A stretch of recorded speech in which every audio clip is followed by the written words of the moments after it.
Welcome everyone to today's webinar with the Learning Network. Thank you for joining us in what is our last webinar for 2022.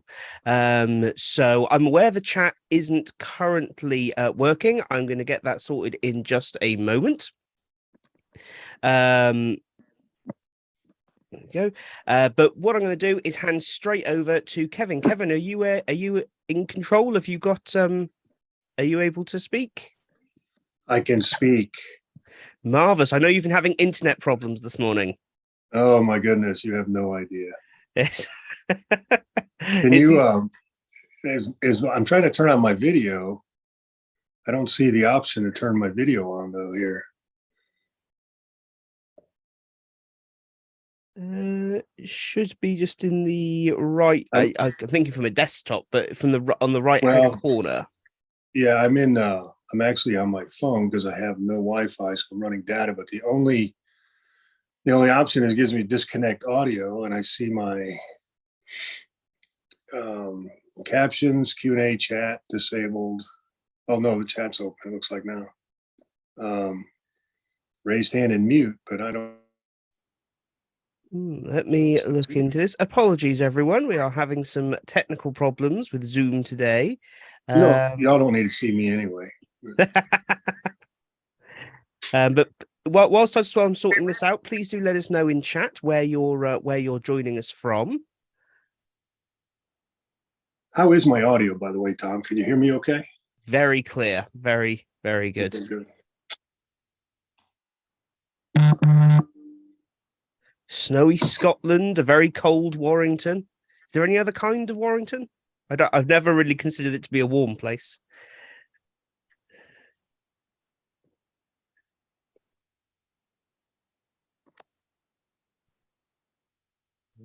It says here that you should be able to. All right, hang on. Join as a panelist or attendee. Oh, there we go. If you go in as panelist, it will allow you to hopefully get some video control.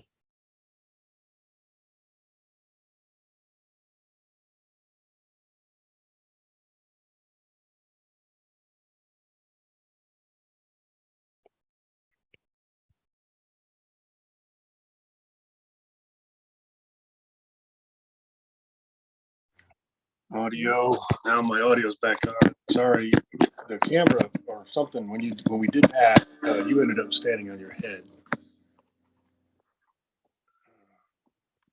Yeah. And how's Look at that. Magic. Look at that. That's terrifyingly, we work in the world of educational technology, but oh my gosh. All right, that's okay. Hey, great. Well, great to see you, Kevin. Thank you so much for joining us, despite the internet not working. And I know it's fairly early in the day for you as well, so it's much appreciated. In a minute, I'll hand directly over to yourself to obviously introduce yourself. But today's session, I'm really looking forward to it. I've first heard you speak at one of Clark Quinn's events, actually, and it was really, really interesting stuff. We so often kind of separate kind of research and the world of kind of illustration and comics and things like that, but I think you do a really good job of bringing them together. So I'm sure we're all going to take away a lot from that. Just a quick thing before we do get started, to all of us members here of the Learning Network, as you know, we have just elected a new board. So thank you to all of you who maybe stood for the board, maybe nominated or seconded someone, and of course all of those who you voted. We really appreciate it. And we do have some events coming up next year. In the next couple of weeks, we're going to be announcing our first webinars for January, and we are going to be holding some face-to-face events in February and March, as well as being at the World of Learning Summit on February the 28th, where we'll be holding once again the Learning Design live sessions, which will be a whole day. I think it's 5 or 6 sessions with roundtables, short seminars, all completely free to attend if you're going to the World of Learning exhibit. So do pop along and say hello in person. But with all of that out of the way, I am going to shut up and get off the screen because, as I said before, you're not here to listen to me. And Kevin, over to you. Well, thanks, Tom, and thanks for having me. I'm not sure that I can make it over to the world of learning, but it sounds interesting. I'd love to come over one time. Um, just a quick background. My name is Kevin Thorne. Just kind of give you a little bit of history. I started as a juvenile delinquent, and then I ran away and joined the U.S. Army at a young teenage age. Um, Turns out I was pretty good living under trees and jumping out of aircraft and things like that. So I stuck around and made a career out of it. And then when I retired, I was kind of in that transition. What am I going to do? I didn't really have any school. So I did go back to school to get an IT degree. It was right around the turn of the century. Oh my gosh, I'm dating myself. Turn of the century. So yeah, it was right at like 1998, 1999. Went back to school, earned my IT degree, and I ended up working in like a corporate environment in the IT department for about 3 years. And then I was doing some training from an IT perspective, helping the help desk, support desk on a new software system that just been rolled out. And the training department said, "Hey, you're pretty good at that training thing. We could use your help." So they invited me to join the training department, which at that time, there was no LMS, there was no e-learning program. It was all paper-based training or classroom environment type training. And they asked to basically create an online environment. So I went a crash course on what is an LMS, what is e-learning. I didn't know anything about this industry. And then the next decade pretty much helped them get that program up and running and off the ground. And it's still running pretty good today from the last I checked with them.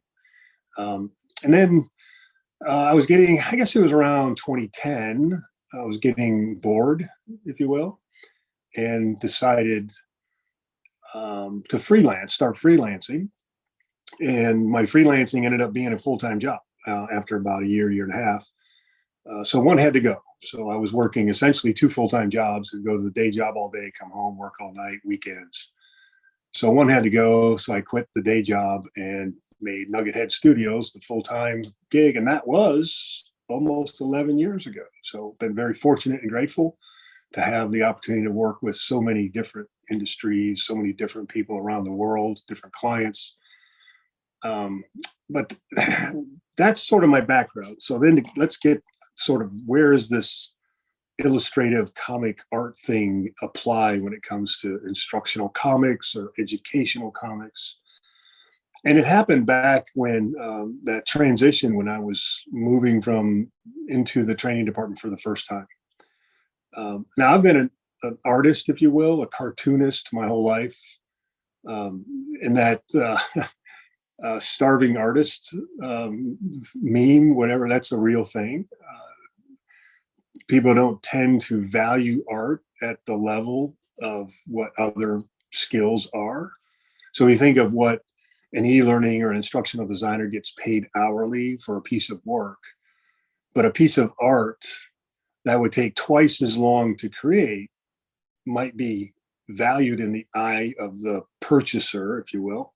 It's like, oh, I'll give you $20 for that, or I'll give you $50 for that. And apologies, I don't know the currency exchange on what that is in pounds. I guess it's roughly within 10. So there was this: how do we get the level of effort involved in that skill to be valued in our industry? So that was always going around in the back of my mind.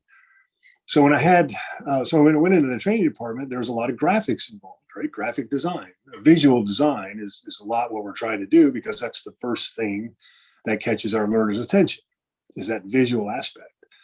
So I saw an opportunity. Here's an opportunity where comic art is visual design. So why not implement some idea of this? I didn't want to go full, hang on, my computer screen just turned off and everything turned blue. Hang on, how's that? It's weird. You can see me better. How about that? So anyway, what I took was this idea of if I could implement a comic theme or a comic story inside our e-learning, what would that look like? And I had to be careful because this was, mid 2000s. And there was still e-learning was brand new to everybody, including the executive suite. The training department at our level, we were a little bit more courageous, innovative. We were exploring different ideas, of course, at that level, but you have to get it approved.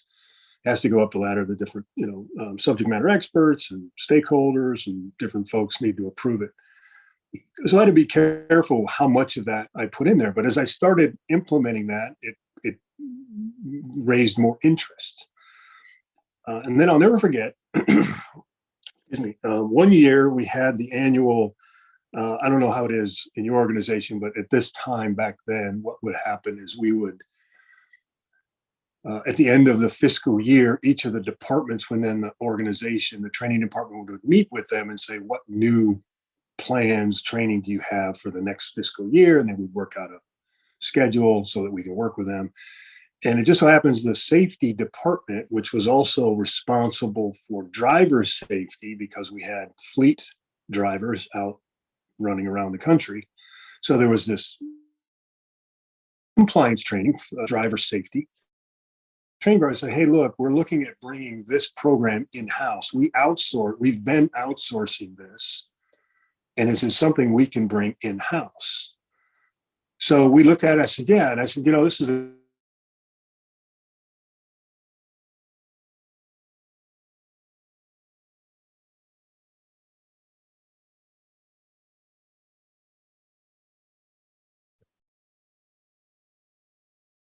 Sorry, Kevin, I'm not sure if it's happened on your end, but I think we may have lost you.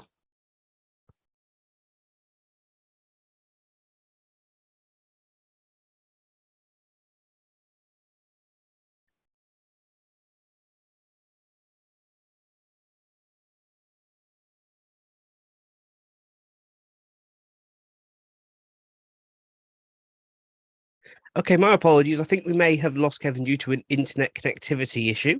What we'll do, we will wait for just a moment and see if he's able to rejoin the session. Hopefully, he will be able to.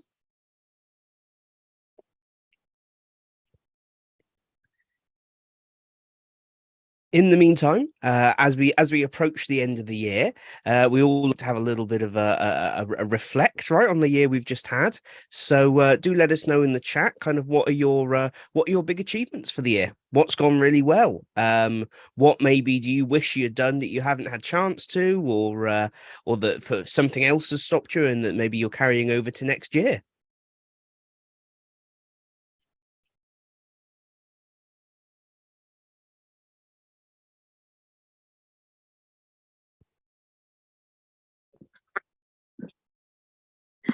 Here we go. Sorry, I lost you there for a minute. You still hear me okay, Tom? Are we still there? I think we're having a... Hello?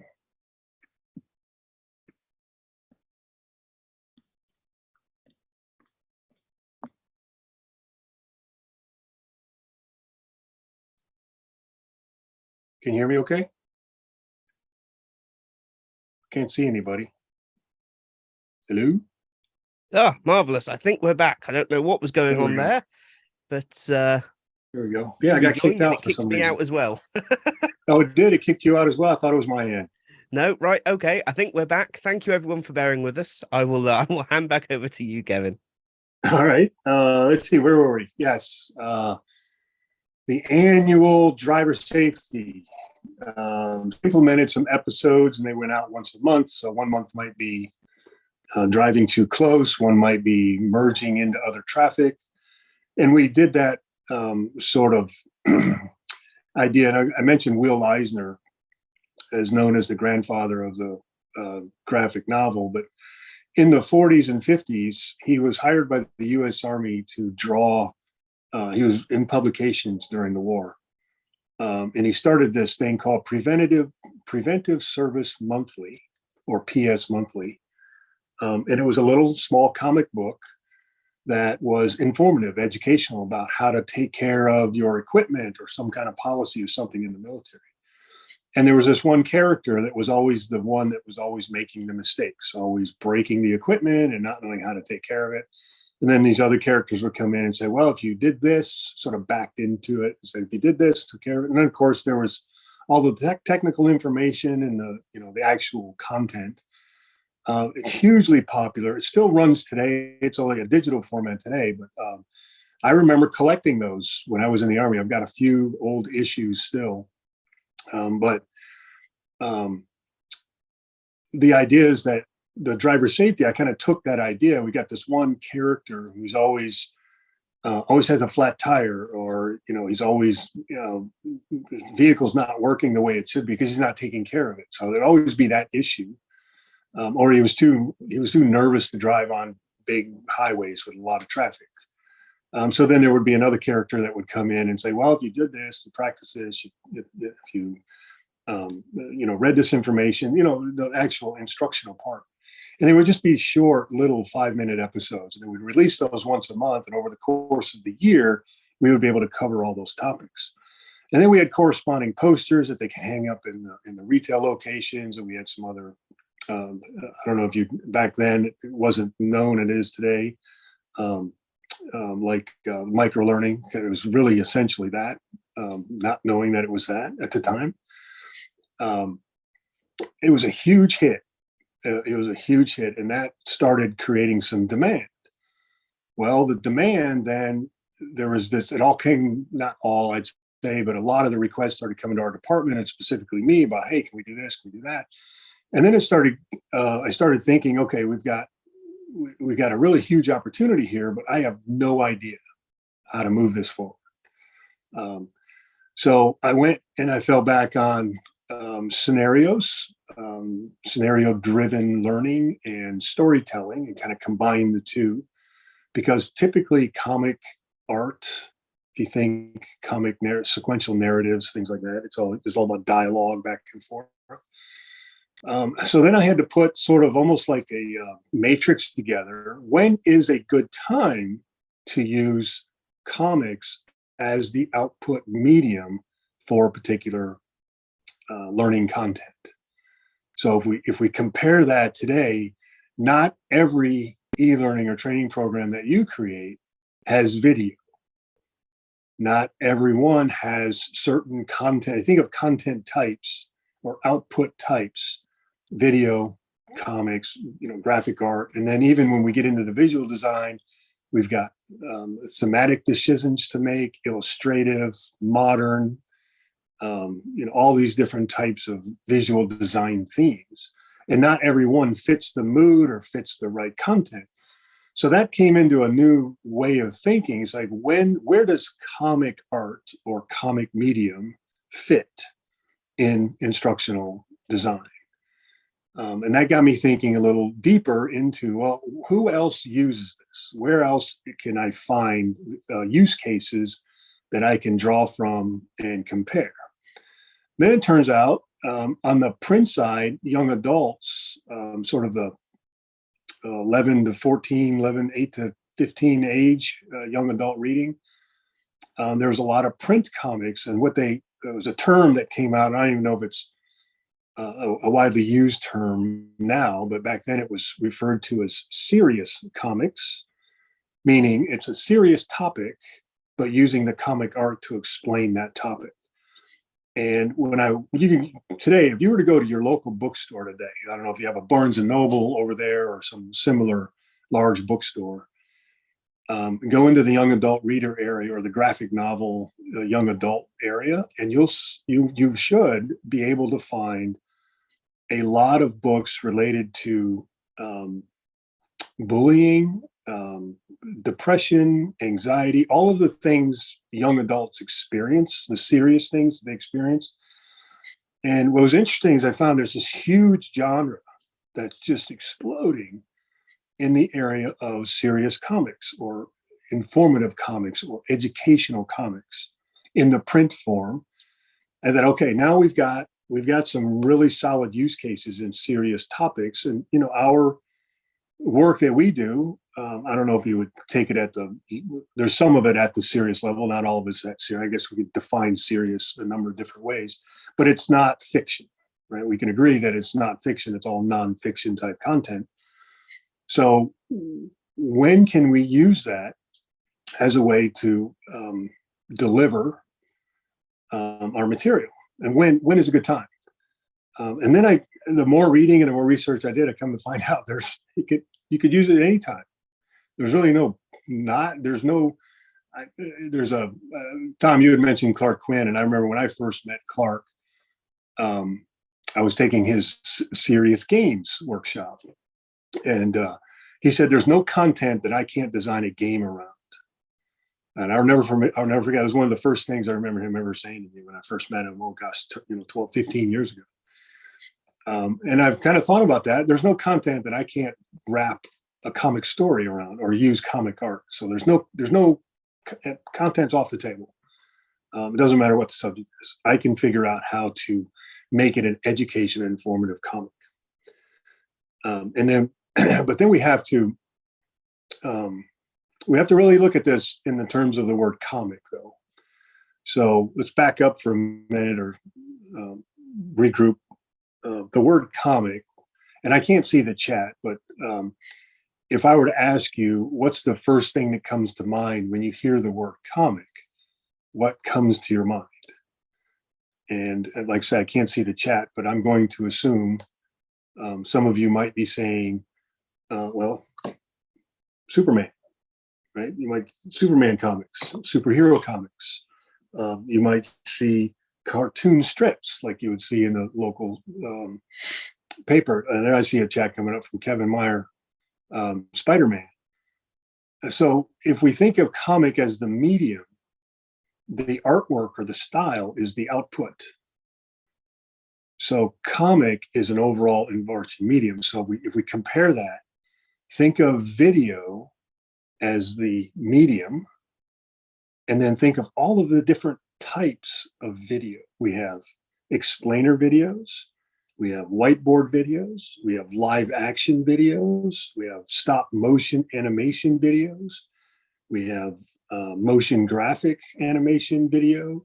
So you think about video as the medium, and then you have all these different types of styles that you can produce from that medium, knowing that video is the output.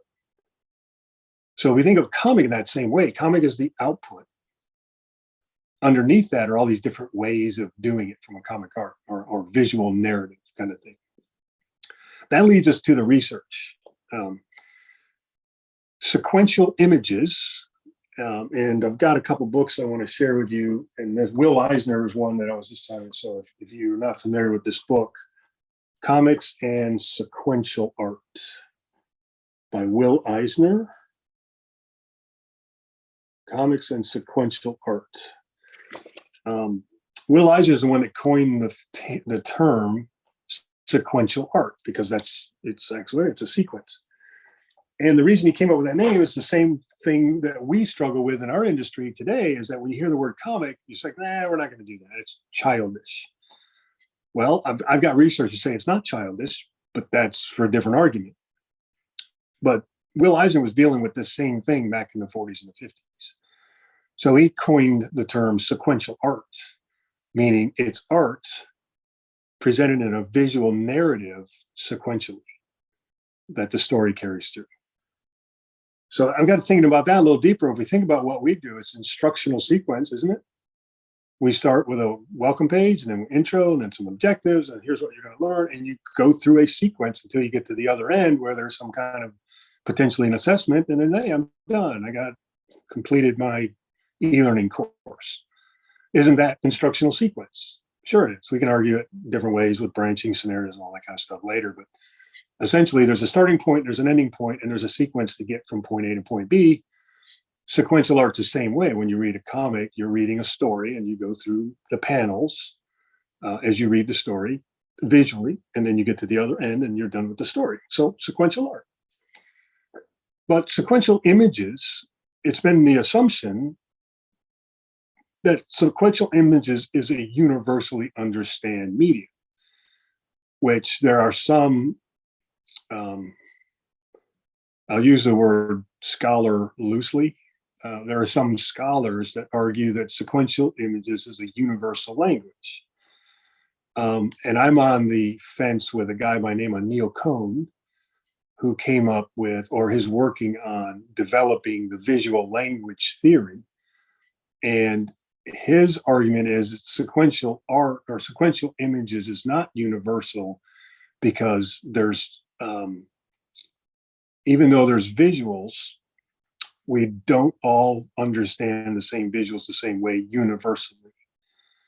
However, visual narrative underneath that, sequential images, and then visual narrative. Now we have a narrative that actually ties it all together. But then there's a structure that goes along with that. And the argument presented through the visual language theory is that there's the same grammatical structure, the same schematics that we have in the written language as we do the visual language. One of the examples, very simple example, if you think of your first name and the letters that make up your first name. Those characters are glyphs out of an alphabet, and that alphabet, the one that we use, is 26 characters or 26 glyphs, symbols. And at one point in your life, you didn't know how to read, you didn't know how to write, but you were learning how to draw those symbols. Go practice your alphabet. Go practice your alphabet. And you learn how to, each one, if you break it down, they're just lines and circles and arcs and different things. And once we learned the alphabet in the visual language, or excuse me, in the written language, we learned the alphabet. And then from there, we strung those letters together to form words. Now we're learning literacy. And then after literacy, we learn how to communicate, pulling words together to make sentences. And then there's grammar involved in all that. So that structure from the alphabet to literacy to communication, visual language is the same way.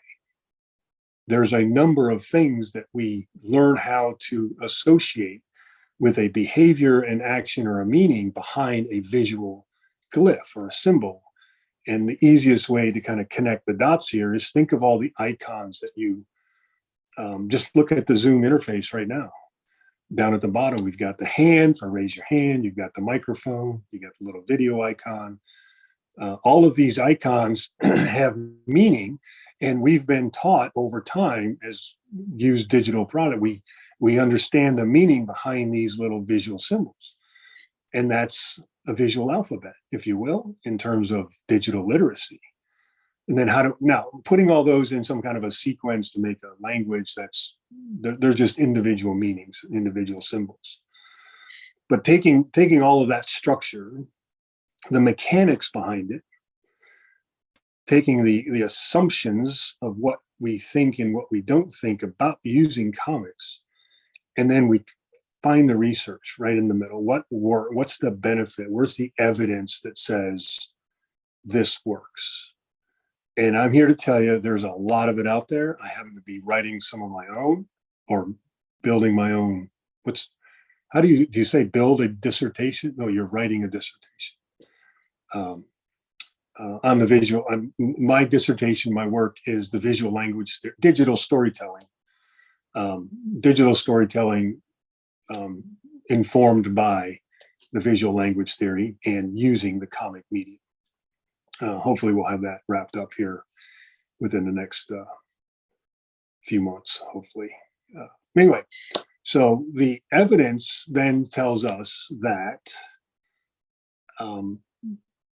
the cognitive benefits of using comic narratives or sequential narratives outperforms the same content, just text and images on screen. So we know the instructional design research that when you support content or text with an image, you get more comprehension. When you put comics together with a narrative, that increases that comprehension and that retention of information even more. And then ultimately what we're trying to do as instructional designers, not only the retention of information, but also the transfer of knowledge. We want our learners, as they learn things, to share and say, hey, I learned this, here's what you need, so that everybody has the same information. Comics have been proven through evidence and the research I've discovered that it does in fact increase retention and increases the transfer of knowledge. And part of my research is actually a project that I worked on for about 3 years in an international environment that even added additional benefits because of the cultural awareness, because we were in a low fidelity, low digital literacy environment, and using the comic narrative we were able to do a better representation of the audience, and they were able to relate to the story and relate to the characters on a more emotional connection than they would if we were just to put a bunch of text and images in front of them. In other words, they owned the material, they owned the lesson. And when they see themselves in the lesson and they can see a connection with their culture within that lesson, they tend to be more emotionally invested. Ultimately, they retain more information and they share the story. Hey, did you go see episode 3? That was so funny. Or, hey, did you see that one? I didn't know that one thing that we were talking about in class the other day, but that episode 4 really helped me understand it better. So we did an actual study and found that 86% increase in the retention of information. It's kind of a fascinating study. It kind of blew my mind. I didn't expect those numbers to be that high. And that paper just published this year. So if we kind of circle back around, it's first understanding that comics or the comic art or the comic medium is not for every project. I'd like to argue that you can. I mean, I can wrap a comic story around any content, but is that a good fit? You know, yes, no, maybe. It depends on the audience. There's a number of things to factor. The one thing that I would say, anything that involves some sort of a dialogue or you think of a branching scenario, then yes, those are great opportunities for it at that point. But that's not to say we couldn't use visual narratives in a non-dialogue way. And best example that I think everybody here can relate to is the next time, or think about the last time you flew on an airplane, and the little safety card that's in the pocket in front of you. And you open it up and it's just a bunch of pictograms in sequence on what happens if you land in the water. Or what happens if we need oxygen, those different pictograms. And if you look, they're all in sequence and there's very little text at all. That falls under the comic medium in terms of icons, graphics, pictograms, things like that. Really effective data visualization, that data story, data analytics, really good infographics related to that can fall under that umbrella as well. Lego instructions, IKEA instructions, those are very, very minimal text, and it's all sequential images, instructional images. So we break it down. I'm working on a model that's informative, educational, and instructional. What's the difference between the three in terms of using the comic medium? And I haven't got quite far like that. But if you think of anything that uses those types of visuals to help you, inform you, educate you, instruct you on how to do something, change a behavior, put something together, understand a procedure, like, you know, how to get out of the plane if it lands in the water. Those are sequential narratives, sequential images. And then the narrative is the story it tells, right? So is there a story there? Steps, procedures, things like that, that's just sequential images. There's really no story there. But it all kinds of fits together. And I think it's an exciting medium to explore. We just started one about 2 months ago. I'm working on another one. It's very interesting medium in the way we deliver it. It's not e-learning; it's actually classroom based, and it's sort of a new hire program. But this is the audience is very high technical engineers, really beyond where my brain had ever tried to go before. And the challenge with this is explaining in this classroom environment. They have 12 courses they have to go through over the course of several weeks. And throughout this material, they're learning very technical stuff, information engineering, because they're going to be involved in maintenance and repair and things like that. And one of the challenges, the instructors, when they brought it to us, one of the challenges was we have a hard time getting these, let's call them engineers for sake of conversation. We have a hard time with these engineers to understand what it's like to be in that role, in that environment. They understand the technical stuff. They're the book smarts. They've got the skill, but they don't know, how do we manage the expectation, what it's like to be in the field, in that role, in that environment, the relationships that they're going to be connecting with, all of those sort of non-formal type things. So that was an opportunity. So when I was given that material, or I was given that scope, have we considered using a comic graphic novel approach? Let me explain. And then we went into a pitch. Here's what I'm thinking. In this classroom environment, we've got these slides, if you will, that appear on the screen. And then every so often, a scene would come up, and the scene would depict this character in that role, in that environment. And then the instructor can then talk to or present to a scenario. Here's what you're likely to encounter, and then a visual to represent that encounter. But then that carries through a series of, we kind of broke down based on early morning, mid-morning, afternoon, late afternoon, early evening. So it's kind of a shift work, right? So we took periods of time throughout the day, and it's still sequential, but the scenario carries through a couple characters as they go through their day and the different things that they're going to encounter throughout the day. And then that scenario kind of builds through the end. So it's the first time we've done something like this. I'm pretty excited about how it comes out. But the important thing, the thing I'm actually looking forward to, is the opportunity to then, after this, is to collect all that artwork and then put it into a printed version, arguably a PDF, which could be digital, I guess, so that it's available and accessible post-training. So they can always go back and read the story, or it could be, given out ahead of time. I'm not sure what the use of it would be, but it's using how we can take this material and repurpose it or leverage it for more channels, if you will. So we have a digital channel, we have a non-digital channel using the same material.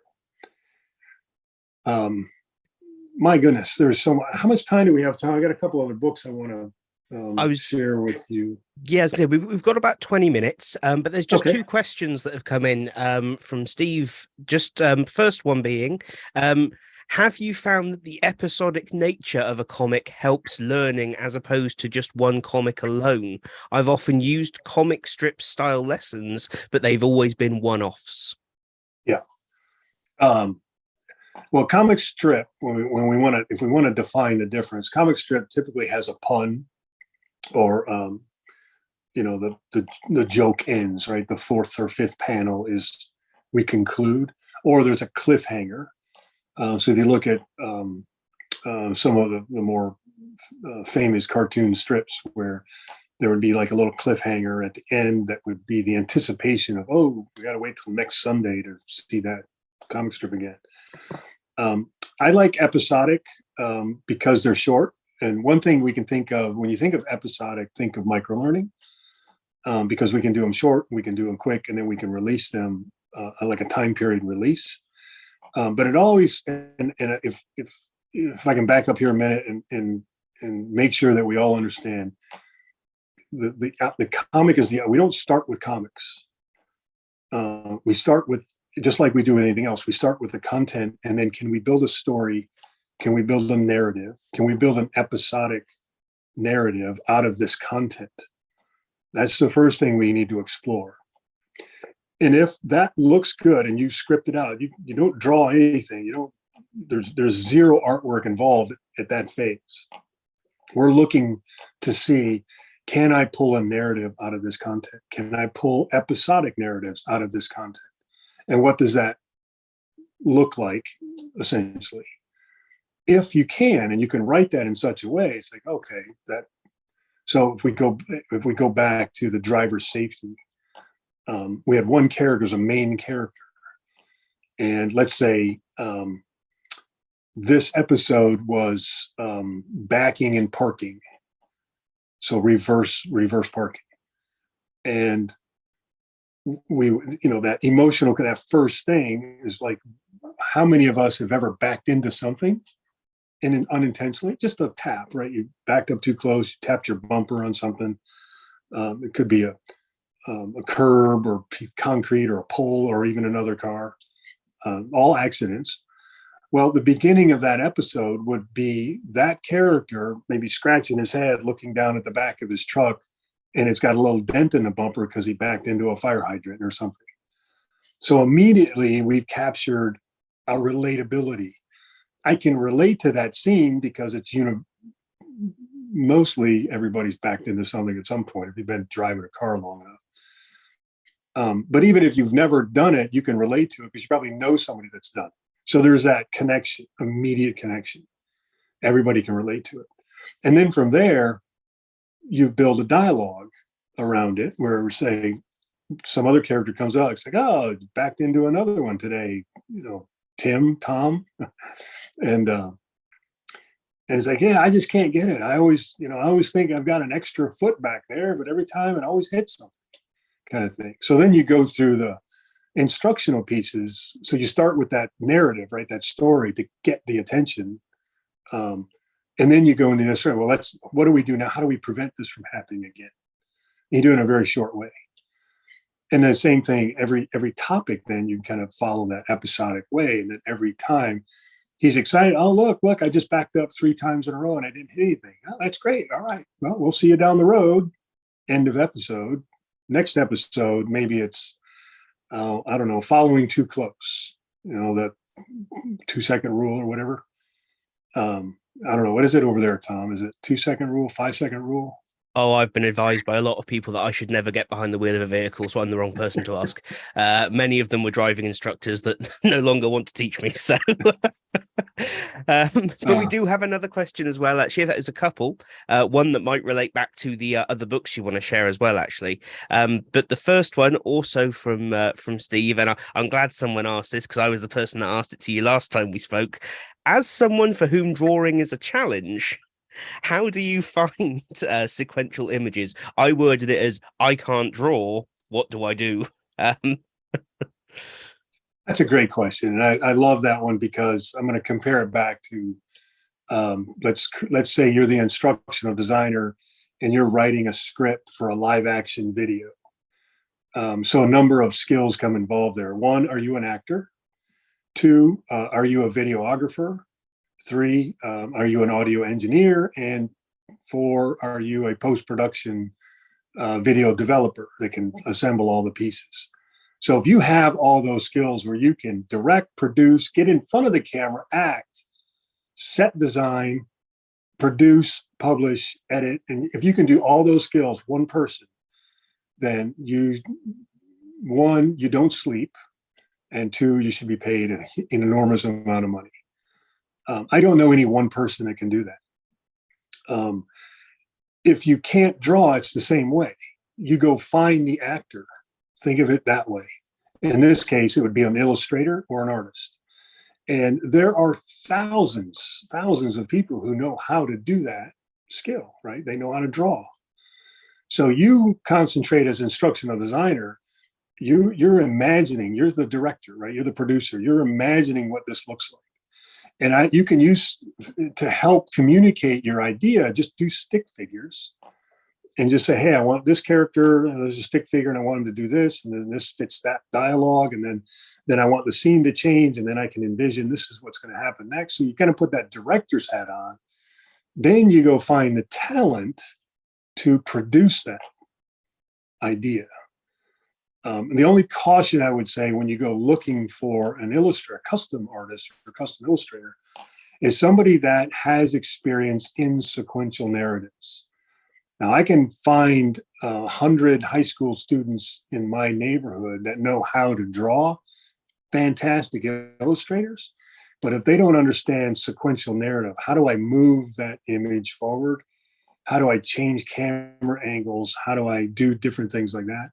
So comic artists tend to have that skill. They understand because they're taking a script from a comic writer. If you spend time in that industry, it's very similar to what we do. You have a comic writer, instructional designer who's writing a story. And then that story gets handed to an artist, and then the artist has to interpret what that looks like based on what the writer's notes are, saying, hey, this is what the scene's supposed to set up like, and these characters. So then the artist, they're just working on a text script. And then they're creating that artwork from the writer. So it's the same process if you're not the same artist. Because I can draw, because I can do the artwork, I guess it's kind of a half a dozen, 1, 6 the other, because one, I don't have the time to do all the writing and all the artwork, production, produce. I can do it all. I have the ability to do it all, but typically projects don't give me 18 months to do all that work, right? Typically those projects are a few months long. On the other hand, the one I was just describing a minute ago about the engineers, I hired an artist, comic artist. But then you have to wear an art director hat. You have to direct the artist, and here's how we do it. So you're spending a lot of time with the artist in a director's hat sort of way, like a creative director, art director way, because you're the mediator between the art and the client, and you have to communicate what we're doing to the client. So you only have to speak 2 languages. You speak the corporate subject matter expert client language, and then you have to speak the comic artist. Here's I want this visual to look like. So a lot of times that's harder to do, but we can get the work done faster that way. So don't worry about if you can't draw.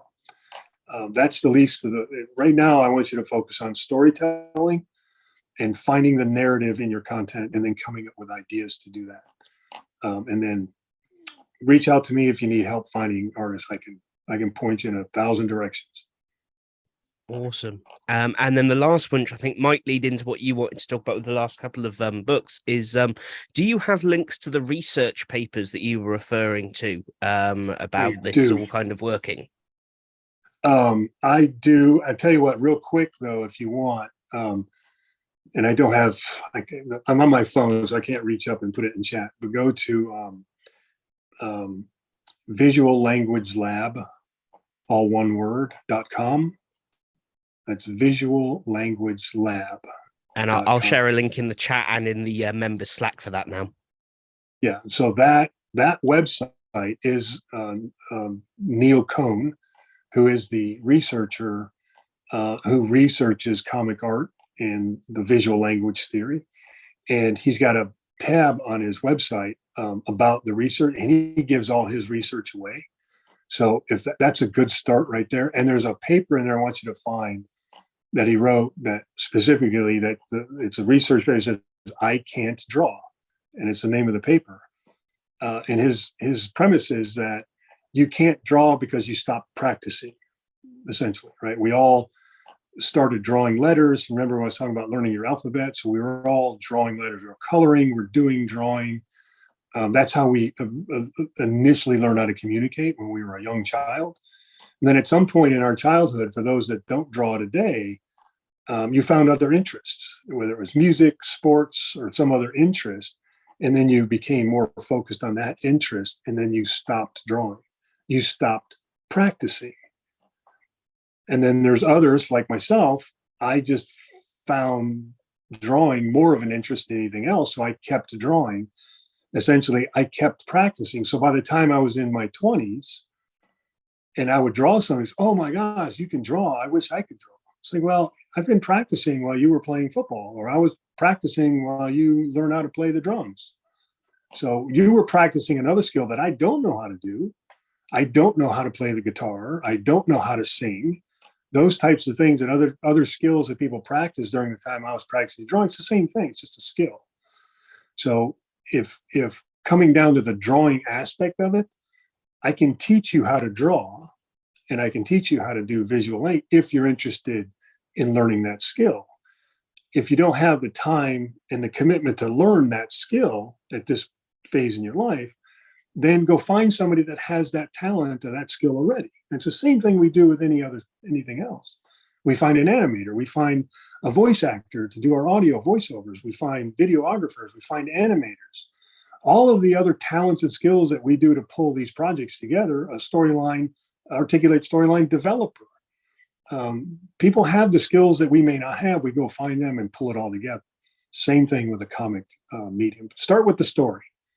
You'll find a lot of when you start thinking it that way, you'll see where it starts coming together.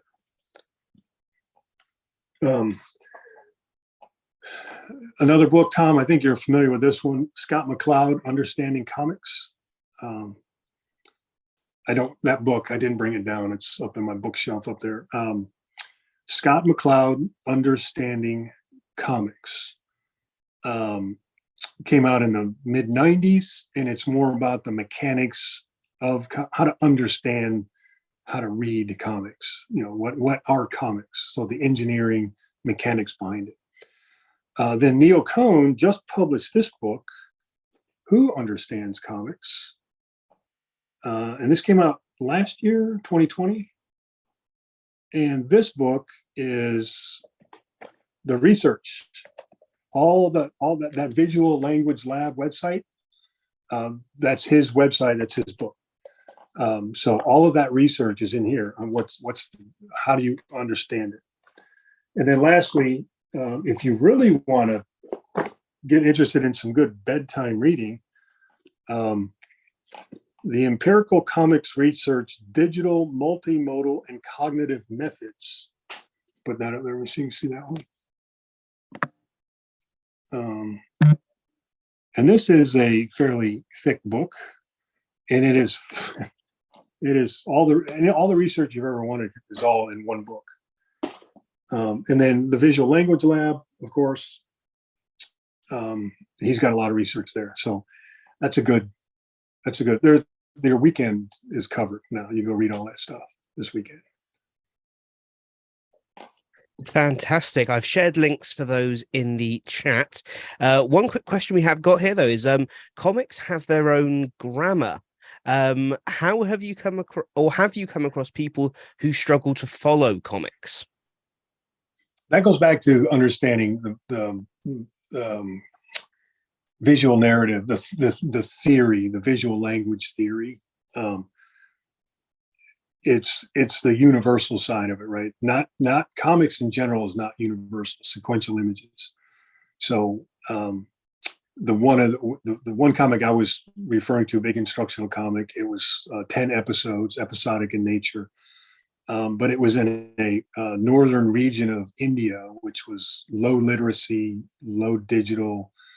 In their culture, it was a huge culture thing because we had to ensure that the visuals were specifically very detailed, that there were no question that you can tell what region and where this is.